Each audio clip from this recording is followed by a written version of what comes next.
बांग्लादेशियों की नहीं है। हम भारत के और हमको आप बांग्लादेशी कहेंगे तो मेरी बेइज्जती नहीं हुई। हम भारत के, आप हमको पाकिस्तानी कहेंगे। हम भारत के, हम रहने वाले अगर जहां के हैं, हम अपने बाप के बेटे, आप हमको पड़ोसी के बेटा कहेंगे आप।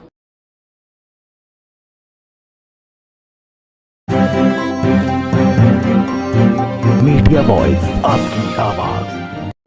जहांगीरपुरी में जो घटना घटी है, वहाँ जो ओखला के लोग जा रहे हैं सपोर्ट, वहाँ आवाज़ उठाने के लिए, तो वहाँ के लोग बोल रहे हैं जो ओखला है, शाहीन बाग, यहाँ पे लोगों पे बुलडोजर चलाया जाए। नहीं, ओखला के लोग क्यों जा रहे हैं, पूरे भारत के लोग जा रहे हैं। इंसाफ पसंद जो भी हैं और मानव प्रेमी जो भी हैं, वो ऐसे संकट की घड़ी में सिर्फ जहांगीरपुरी नहीं, पूरे भारत के किसी भी कोने में जब कोई संकट में होता है इंसान, मुसीबत में होता है इंसान, ये भारत का भी स्वभाव है। इसको समझिए दो नज़र से।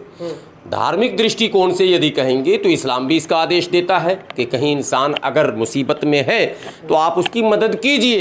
तो अगर कोई मुसलमान जाता है या फिर कोई हिंदू भी जाता, मैं उनको भी कह रहा हूँ, तो उनके यहाँ भी धर्म में अनुमति दी गई है, कहा गया है।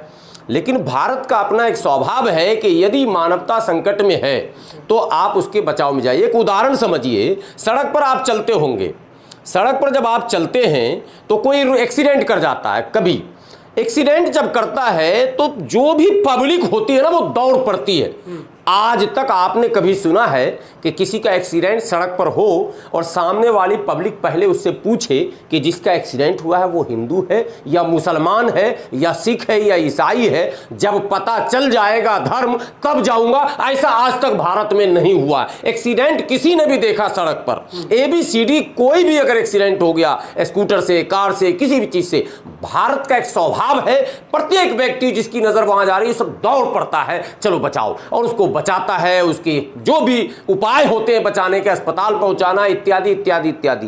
तो ये स्वभाव को आप कैसे बदल दीजिएगा साहब? अगर जहांगीरपुरी में किसी तरह का डिस्प्यूट कॉमनल हो गया है और उसके कारण जो सरकार का एक रवैया सामने आया है जिससे ऐसा लगता है कि एक खास वर्ग को सरकार निशाना, तो सभी के घर पे चल रहा है ना। नहीं, बुलडोजर की बात नहीं हो रही है। बुलडोजर तो एक मुद्दा अलग है, बुलडोजर तो एक अलग मुद्दा है, उस पर मैं विस्तार से अभी बात कर दूंगा। मैं आपको बताऊं जो कुछ हुआ है प्रारंभिक कार्रवाई, जिसको FIR आप कहते हैं, फर्स्ट कार्रवाई होती है, उसके बाद जो पुलिस का दबिश होना शुरू हुआ है। अब तक आप लोग पत्रकार हैं, आप लोग को शायद पता होगा कि 20, 25, 30 लोग गिरफ्तार हुए, 24 लोग आपका रिकॉर्ड है। मैं कह रहा हूं 70 से ज्यादा लोग गिरफ्तार हो चुके हैं। आप चौंक रहे हैं ना? 70 से अधिक लोग गिरफ्तार हुए। और ये मैं स्थानीय लोगों की बात कर रहा हूं। किया गया है बाकी लोगों को उठाया गया है, कहां ले गए, कहां रखे पुलिस, ये और कई तस्वीरें, कई वीडियोज आ रहे हैं। और वहां के स्थानीय लोगों से मेरी बात हुई। देखिए अभी आप जाएंगे तो बैरिकेड किया हुआ, किसी नेता को आम लोगों से मिलने नहीं दिया जा रहा, खाना पूर्ति हो रही। जो भी गए हैं वो सड़क पर गए हैं, वो जो कौन चौक है, सिनेमा हॉल, वहीं तक जो है लोग जाकर लौट रहे हैं। किसी को मिलने नहीं दिया जा रहा स्थानीय लोगों से। लेकिन मेरी बात फोन पर जो स्थानीय लोग हैं, हमसे पहले से जुड़े हुए वो लोग हैं। एक बात और मैं बता दूं अभी क्या क्या हो रहा खेल। तो उन लोगों ने बताया कि लगातार गिरफ्तारी हो रही है, लगातार दबिश दी जा रही है, लगातार नौजवानों को उठाया जा रहा और वर्ग विशेष के लोगों को खासकर टारगेट किया जा रहा। इसमें कहीं भी शक और आरोप की बात नहीं है। किस वर्ग के? मुसलमानों को। इसमें कोई आरोप नहीं है। ये उसी तरह का सत्य है जैसे दिन में सूरज का होना सत्य है, जैसे रात में चांद का होना सत्य है। वैसे ही मैं कह रहा हूं कि दिल्ली पुलिस के द्वारा मुसलमानों की गिरफ्तारी हो रही है टारगेटेड। एक बात। दूसरी बात कि आप शाहीन बाग से लोग जा रहे हैं साहब, और ओखला से जा रहे हैं, अरे पूरी दिल्ली जा रहे हैं। शाहीन बाग का कौन सा भूत सवार हो गया लोगों को कि शाहीन बाग से जा रहे हैं? और बुलडोजर एक बात, बुलडोजर वाला है ना शाहीन बाग का। अब मैं बता रहा हूं बुलडोजर की बात कि इसको चला देंगे बुलडोजर, उसको। ये जो आदेश गुप्ता है, जो किसी का आदेश नहीं मानता, नाम है आदेश गुप्ता, और किसी का आदेश नहीं मानता। ये गुप्ता जी का जो घर है वेस्ट पटेल नगर में, ये अतिक्रमित है। अब कैमरे पर बात बोल रहा हूं, इसको चलाइएगा। भारतीय जनता पार्टी के दिल्ली प्रदेश के अध्यक्ष माननीय श्री आदेश गुप्ता जी, जो आदेश नहीं मानते हैं किसी का, वो बार बार कह रहे रोहिंग्याओं पर बुलडोजर चल रहा, बांग्लादेशियों पर बुलडोजर चल रहा, अतिक्रमण पर बुलडोजर चल रहा। तो कौन था रोहिंग्या? अब मैं भारतीय जनता पार्टी के लोगों को 15 दिन का समय देता हूं, वो जहांगीरपुरी नहीं, पूरी दिल्ली में कितने रोहिंग्या और कितने बांग्लादेशी हैं उसका ब्यौरा सार्वजनिक करें डिटेल के साथ। दिल्ली की आधी पुलिस, क्राइम ब्रांच के लोग बंगाल का चक्कर काट रहे हैं, सिर्फ भाजपा की वजह से बंगाल का चक्कर काट रहे हैं। जो लोग गिरफ्तार हुए उनके घरों, उनके खानदानों का जायजा लिया गया, पूरी टीम वहां क्राइम की पहुंची हुई है और सबको पता चला कि बंगाल के हैं। क्या बंगाल का होना इतना बड़ा अपराध हो गया कि अगर बांग्ला भाषा हम बोल देंगे तो हम बांग्लादेशी हो जाएंगे? अगर मुसलमान अवैध तरीके से रहेंगे तो कोई अवैध नहीं है। दिक्कत कैसे? भाषा से है, मुसलमान से? मैं मुसलमान से मैं कह रहा हूं, मुसलमान अगर बंगला बोला तो बांग्लादेशी, मुसलमान उर्दू बोला तो पाकिस्तानी, अब मुसलमान तमिल, तेलुगु, मलयालम, कन्नड़ बोलेगा तब क्या नाम दोगे? बताओ आदेश गुप्ता जी आप कि तमिल बोलने वाले, तेलुगु बोलने वाले, कन्नड़ बोलने वाले, मलयाली बोलने वाले मुसलमान, उसको क्या नाम दोगे? तुम बंगला बोलने वाले को तो बांग्लादेशी का नाम दे रहे हो। ये कितना बड़ा अपमान है बंगालियों का कि वो अखंड भारत में जो पश्चिम बंगाल हमारा, जिसको वेस्ट बंगाल आप कहते हैं, उस बंगाल मूल के लोगों को बांग्लादेशी कहा जाता। आज मुसलमान को कह रहे हैं, कल हिंदुओं को भी कहेंगे। अरे बेइज्जती है क्या? बेइज्जती बांग्लादेशियों की नहीं है। हम भारत के और हमको आप बांग्लादेशी कहेंगे तो मेरी बेइज्जती नहीं हुई। हम भारत के, आप हमको पाकिस्तानी कहेंगे। हम भारत के, हम रहने वाले अगर जहां के हैं, हम अपने बाप के बेटे, आप हमको पड़ोसी के बेटा कहेंगे? आप कैसे ये संभव हो सकता है? हम भारत के संतान हैं और हम भारतीय हैं। आप हमको मंचों पर खड़े होकर बार बार बांग्लादेशी और रोहिंग्या कह रहे हैं। और रोहिंग्या पर एक बात मैं आपको बता दूं, रोहिंग्या जो जगह है वो बर्मा में है और रोहिंग्या शरणार्थी है और इंटरनेशनल शरणार्थी हैं। यूएनओ ने उन्हें पास दे रखा है। तो इस सरकार में ये भारतीय जनता पार्टी के लोग रोहिंग्या बोलकर अंतरराष्ट्रीय नियमों की भी धज्जी उड़ा रहे हैं। यूएनओ के द्वारा बनाए हुए कानून का खुला उल्लंघन हो रहा। रोहिंग्या को सरकार रोकी है, वो शरणार्थी है, वो अंतरराष्ट्रीय नियमों के अनुसार, उसे भारत सरकार का कोई मामला नहीं और आम मुसलमानों का, आम हिंदुओं का कोई मामला नहीं। बार बार आज भी आदेश गुप्ता का बयान आया है, शाहीन बाग में बुलडोजर हमने चलवाया था रोहिंग्या पर। इसका मतलब मुसलमान शरणार्थी भी आपको बर्दाश्त नहीं होता है तो मुसलमान स्टेबल कैसे बर्दाश्त होगा आपको? ये सवाल है। तमाम सर देखे होंगे आपने सर, तमाम हिंदू संगठन कह रहे हैं कि जो है रमजान के बाद जो है मस्जिदों से अजान बंद होगी लाउड स्पीकर से, और यहाँ जो है मुंबई में हनुमान चालीसा का पाठ पढ़ दिया है।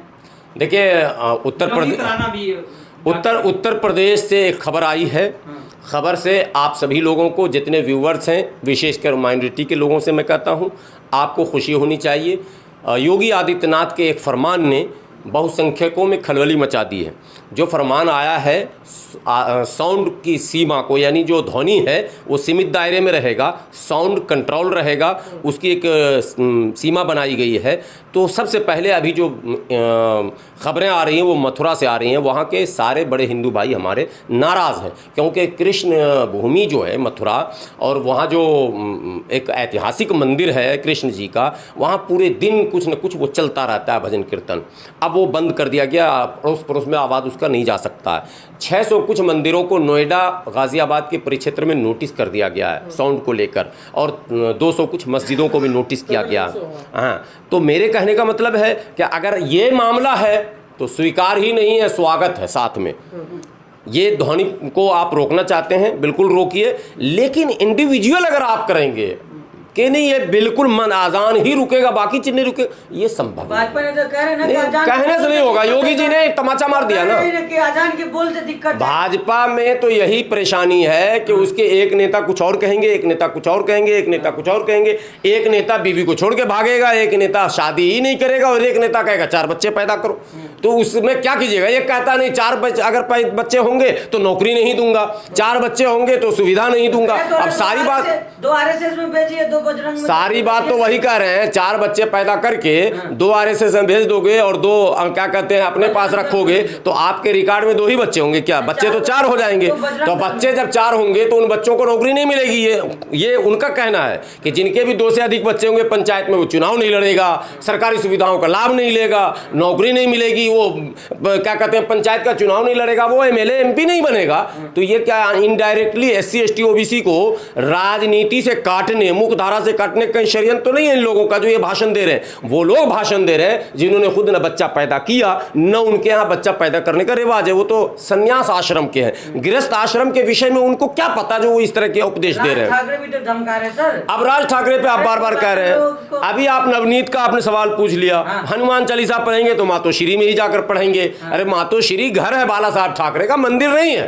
वो तो बाला साहब ठाकरे का घर है। हनुमान चालीसा पढ़ना था, हनुमान जी के जो मंदिर है, महावीर मंदिर है, वहां जाके पढ़िए। और तो कहा जा रहा है ना। और अगर बहुत ज्यादा आपको चाहिए कि हनुमान जी सीधे सुन लें तो पटना में एड्रेस देता हूं, महावीर मंदिर है रेलवे स्टेशन जंक्शन के पास, प्रसिद्ध है और भारत का वो एकलौता महावीर मंदिर है जहां माने दो मुखी हनुमान जी हैं। वहां चले जाइए, हनुमान चालीसा वहां पढ़ लीजिए। मातोश्री में जाके पढ़ना, जिद सोनिया गांधी के घर पे जाके पढ़ूंगा जी, फला वो मुलायम के घर पे जाके पढ़ूंगा, तो लालू के विरोधी नेता है ना सर, इसलिए कह रहे हैं लोग। नहीं, हिंदू विरोधी नेता है तो क्या मतलब उनके कान में जाकर हनुमान चालीसा सुनाइएगा तो वो हिंदू समर्थक हो जाएंगे। और कौन हिंदू विरोधी है? जिसको भारत के लोगों ने हिंदू हृदय सम्राट कहा हो, उसके बेटा को तुम राज ठाकरे सिखा रहे हो, वो भी भाई सिखा रहा चचेरा कि तू हिंदू विरोधी और मैं हिंदू समर्थक। अरे कोई हिंदू विरोधी या समर्थक नहीं है। सब यहाँ मलबे में वोट तलाशा जा रहा है, यहाँ आग में वोट तलाशा जा रहा है, यहाँ धर्म में वोट तलाशा जा रहा है, यहाँ अजान में वोट तलाशा जा रहा है, यहाँ हनुमान चालीसा में